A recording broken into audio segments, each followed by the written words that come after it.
Hi guys, gusto ko nang pumunta ng kwarto kasi 12 hours in straight ko talaga. Tanging pagkain ko lang ng tanghalian yung pinahinga ko. Talagang hindi ko naman matapos ko yung, yung pinagtrabahuhan ko yan. Muntik ko siya guys matapos. Rounding, tapos dinamuhan ko siya. Bali, ang natira na lang is kunti na lang to. 1/4 na lang ata. Hindi na 1/4 kasi ano na. Kunti na lang. Bukas sa agahan ko to. Ayan. 66. Actually, ano na eh. 6:17 na. Hanggang dito, ayun na lang yung dadamahin ko. Pero ito natapos ko ng rounding. Ayan. Ayan. Aagahan ko to. Hinamon ko si amo kanina. Sabi ko, hindi ako magpo-focus ako sa garden. Hindi ako pupunta dyan sa bahay. Kahit tawagin niya ako. Kahit pa kaltasin niyo ang isang linggong sahod ko. Hindi ako pupunta sa bahay.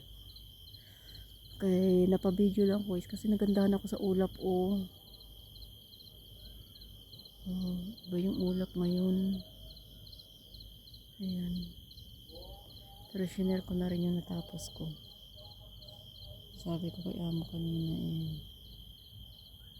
isang linggo ako hindi pupunta sa kanya. Isang linggo ako dito sa straight ko. Isang linggo na dito ako sa garden magtatrabaho. Kahit 12 hours straight. Isang linggo sa 7 days yun guys. Sana kayanin ko.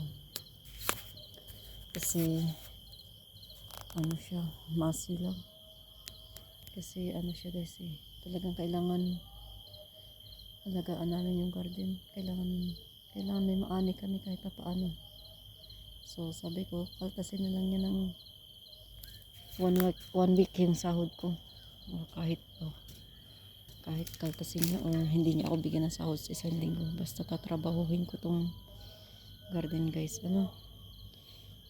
So ngayon guys is 6:20 na. Uwi na ako sa kwarto, makapagpahinga ng konti bago kakain ng hapunan. Bye bye muna guys. Ayan, medyo madilim na talaga ha. Inopen ko lang yung ilaw kanina. Ayan, open ko siya ulit yan. Ayan. Bye bye guys. See you next.